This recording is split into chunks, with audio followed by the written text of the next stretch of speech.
Buenos días, buenas tardes, buenas noches. En este video vamos a dar toda la información y los detalles en relación a tres jugadores que deberán observar atentamente cuál será su futuro cercano, teniendo en cuenta lo que ha mencionado Lionel Scaloni en relación a que a partir del año que viene los jugadores que formen parte de la selección argentina sí o sí deberán sumar minutos en sus respectivos equipos. El DT hizo la aclaración de que en estas tres fechas FIFA, es decir, la que se jugó en septiembre, la que se disputó en octubre y la que se llevó a cabo durante la semana pasada en noviembre, no pudo hacer un gran recambio, porque por lo pronto la realidad es que no hubo tanto tiempo. Hay muchos futbolistas que en el arranque de la temporada no pudieron tener tanta continuidad, regularidad, y por eso quiso mantener en general la misma base que ganó la Copa América de los Estados Unidos. Sin embargo, a partir de marzo del 2025, cuando se reanuden las eliminatorias, Argentina tendrá dos partidos más que importantes porque estará visitando a Uruguay y estará recibiendo a Brasil. Ahí se empezará a tomar otro rumbo en lo que respecta al combinado nacional. Si bien es cierto que los jugadores que voy a estar nombrando en este video pueden seguir siendo convocados, ya el DT será mucho más estricto a la hora de que jueguen en sus respectivos equipos. Y vamos a estar comentando la situación de tres jugadores puntuales que son muy pero muy importantes para el DT y que deben solucionar su futuro inmediato, ya sea quedándose en sus actuales clubes o yéndose en el mercado de enero a otros equipos. ¡Empecemos! Vamos a comenzar con el caso del futbolista que es más titular para Lionel Scaloni, hasta aquel que en principio es más suplente y quizás le costaría menos dejar de lado en caso de que tuviera que no convocarlo en una fecha FIFA. Enzo Fernández es el único de los tres que sí o sí es titular, o por lo menos que lo ha sido cada vez que ha estado a disposición. Y es un futbolista que si estuviera jugando en el Chelsea, pero ni siquiera nos preguntaríamos ni nos consultaríamos si debiera ser convocado a la selección argentina, porque es un jugador que todos sabemos la calidad que tiene. Es más, no habiendo tenido la mejor fecha FIFA en noviembre, nos dejó algunos destellos como esa excelente asistencia a Lautaro Martínez en el tanto que convirtió el atacante del Inter frente a Paraguay en la derrota 2-1 en el Estadio Defensores del Chaco en Asunción, y después también fue el mejor de los volantes en el partido contra Perú en la Bombonera. Aún así, y teniendo en cuenta lo que dijo Scaloni en relación a que debe sumar minutos, desde la llegada del italiano Enzo Maresca al banquillo del Chelsea, la realidad es que Enzo ha jugado muy poco. Si bien es cierto que ingresa normalmente en los segundos tiempos y que en algún que otro partido sí ha sido titular, estamos hablando del jugador que ha sido la segunda compra más cara de toda la historia del Chelsea, por detrás del ecuatoriano Moisés Caicedo,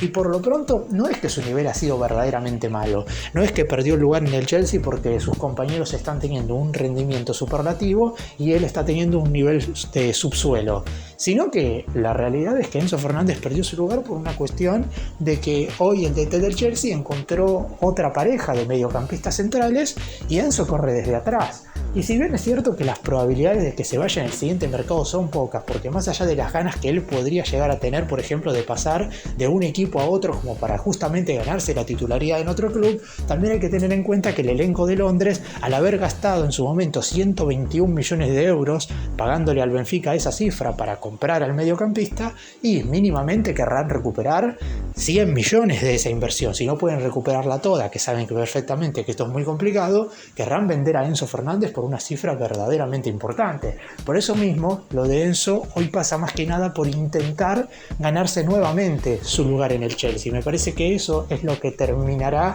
definiendo, no sé si su continuidad de la selección argentina, porque veo difícil que Scaloni no lo convoque en la fecha FIFA de marzo. Tampoco hay tantos nombres en la mitad de la cancha como para que hoy Enzo tenga que quedar afuera, porque también hay que tener en cuenta esto, más allá de que el DT aseguró que la mayoría de los futbolistas sí o sí tienen que sumar minutos en sus clubes para seguir siendo convocados, también tiene que haber alguien que lo pueda reemplazar. Porque si de 7 u 8 mediocampistas que el cuerpo técnico tiene en mente, o por lo menos están en un listado para ser posibles convocados, y ninguno juega, y en ese caso obviamente el entrenador, para armar un equipo titular y una base de jugadores, se va a inclinar por aquellos que ya han rendido en algún momento. Y Enzo Fernández hasta ahora no ha tenido un momento flojo en la selección argentina. Después es verdad, ha tenido mejores y peores partidos, pero han sido muchos más los positivos que los negativos, y teniendo en cuenta que es un volante de muy buenas características, porque no solamente puede jugar de volante central, sino que también puede jugar de mediocampista interno y soltarse un poco para juntarse con los delanteros en el sistema ofensivo del equipo, es un futbolista que puede dar muchas soluciones, pero de acá a la fecha FIFA de marzo, él sabe perfectamente que tiene que recuperar terreno en el Chelsea. El siguiente jugador del que vamos a hablar es el futbolista que en su momento perdió el puesto con Enzo Fernández, y es Leandro Paredes, un jugador que también en este arranque de la temporada ha jugado poco y nada en la Roma de Italia, y cuando muchos de hecho lo ponían en el próximo mercado de enero en la mira de Boca Juniors, equipo en el cual hizo las divisiones inferiores y en el cual él ya confesó que quiere volver a jugar antes de que termine su carrera, también él mismo declaró que hasta finales de esta temporada, es decir, hasta junio del año que viene, tiene la idea de cumplir su contrato con el equipo de la capital italiana. Claramente a Paredes no le ha jugado a favor absolutamente para nada el recambio de entrenadores que ha tenido el elenco de Italia en el arranque de esta temporada. El hecho de que haya tenido en general el equipo un pésimo comienzo de 2024-2025 hizo que no pudiera tener continuidad, y básicamente hasta se queda en el banco de suplentes sin ingresar en algunas oportunidades. Y es otro de los jugadores que obviamente tienen que o en el próximo mercado de enero cambiar de equipo o volver a ganarse su lugar en su actual club. Teniendo en cuenta las propias declaraciones del futbolista, uno se tiene que inclinar más por la segunda alternativa, a menos de que en enero algún equipo quiera verdaderamente contratarlo y que le asegure la titularidad. Ahí a lo mejor puede llegar a cambiar el pensamiento del mediocampista argentino. Y como dije antes, Enzo Fernández podría ser convocado aún sin jugar porque a lo mejor los otros volantes tampoco están jugando, y este es el caso de Paredes. Yo creo igual que van a seguir siendo citados los dos, pero ya la necesidad de que empiecen a sumar minutos en sus clubes es algo que empieza, no sé si a ser urgente, pero si el DT lo confirmó en conferencia de prensa, me imagino que ya ha hablado con cada uno de ellos en privado y les ha hecho saber que es muy importante que jueguen en sus respectivos equipos, que las excepciones que se hicieron en estas últimas 3 fechas FIFA por el hecho de que se decidió mantener la base del equipo campeón de América fue una cuestión. Ahora, en las fechas FIFA que se van a llevar a cabo el año que viene, que van a ser las últimas antes de la Copa del Mundo de mediados del 2026, ya va a empezar Scaloni a citar jugadores que tengan más regularidad en sus equipos. Así que veremos qué es lo que termina haciendo Leandro Paredes. Yo creo que por su propio mensaje va a seguir en la Roma e intentará nuevamente ganarse la titularidad. Es un jugador que ha estado desde el inicio del ciclo de Scaloni y parecería extraño que por 6 meses sin continuidad el DT lo deje afuera de los partidos que se van a estar jugando en marzo, que como dije al principio van a ser nada menos que contra Uruguay y Brasil. Pero teniendo en cuenta todo también lo que pretende el entrenador para el futuro del combinado nacional, y en algún momento hay que hacer el recambio. Es cierto que tanto Paredes como Enzo Fernández, y también como el jugador que voy a estar mencionando más adelante, por edad pueden disputar el Mundial 2026 sin ningún tipo de problema. Es más, Enzo Fernández puede jugar la Copa del Mundo del 2030 porque todavía es muy joven, pero hoy yo creo que al entrenador no le importa tanto la edad, y sí es más relevante que tengan continuidad y regularidad en sus respectivos equipos. En el caso de Paredes, en la Roma durante la temporada pasada había jugado bastante, había tenido muchísimos minutos dentro del terreno de juego y verdaderamente se había sentido el 5 titular del equipo, porque se hacía cargo inclusive de los penales. Cuando no estaba Dybala dentro del campo de juego porque estaba lesionado, era Paredes quien ejecutaba los tiros desde los 12 pasos, y siempre teniendo un nivel también muy continuo y regular durante los 90 minutos. No es que únicamente jugaba por esto, sino que verdaderamente se había ganado la titularidad, y es algo que tiene que recuperar de acá a marzo del año que viene. Y el último futbolista del que vamos a hablar sí es un jugador que, por lo menos según la mirada de los que hemos transitado el último mercado de fichajes, tomó una mala decisión,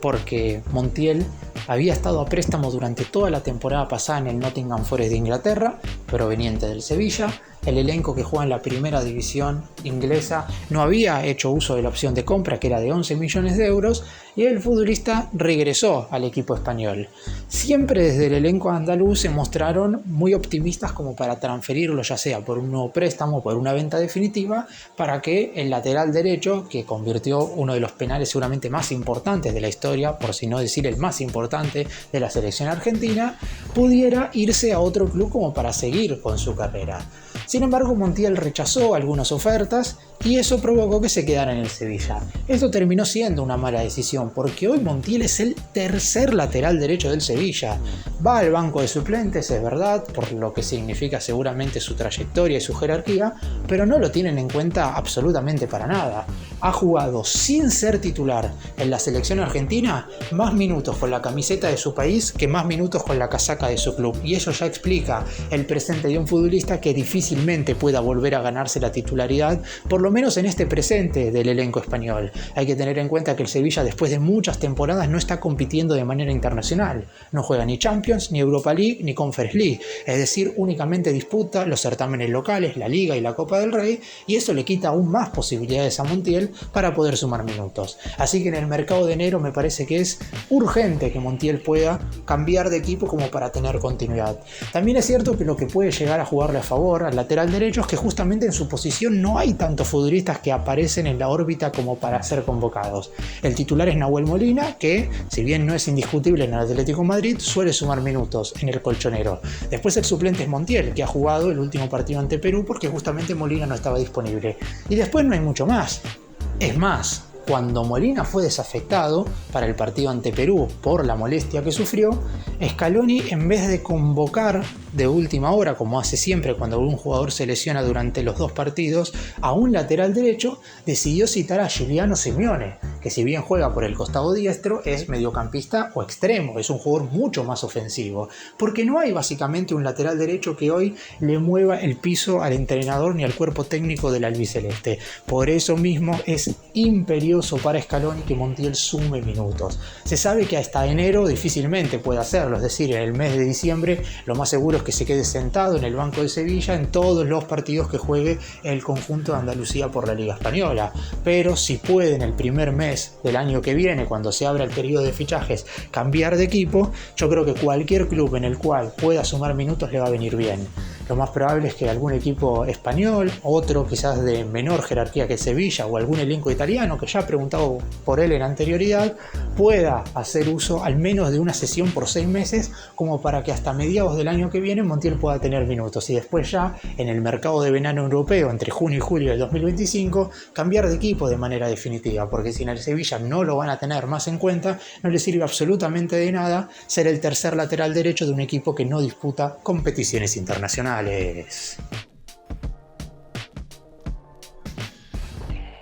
Para cerrar y hacer un breve resumen de todo lo que mencioné en este video, está claro que el presente de la selección argentina, si bien es cierto no es el mejor, tampoco se puede decir que estamos en presencia de un declive. La albiceleste ha sumado 10 de los 18 puntos que se disputaron en las 6 jornadas de eliminatorias en este 2024, con 3 victorias, todas en condición de local. Quizás preocupa que no se ganó de visitante porque fuera de casa logró un empate y 2 derrotas, pero la realidad es que sigue primero. Le ha sacado 5 puntos de ventaja al segundo, que es Uruguay. Argentina tiene 25 unidades y los charrúas tienen 20. Y si bien es verdad que porque todavía quedan 6 partidos no se pudo asegurar la clasificación matemáticamente al Mundial 2026, es algo que se conseguirá en base a los siguientes partidos. La próxima fecha FIFA será bastante complicada frente a Uruguay de visitante y frente a Brasil de local, pero teniendo una plantilla completa y con jugadores que, como ya dijo el DT, jueguen en sus respectivos clubes, seguramente se podrán lograr resultados más que positivos.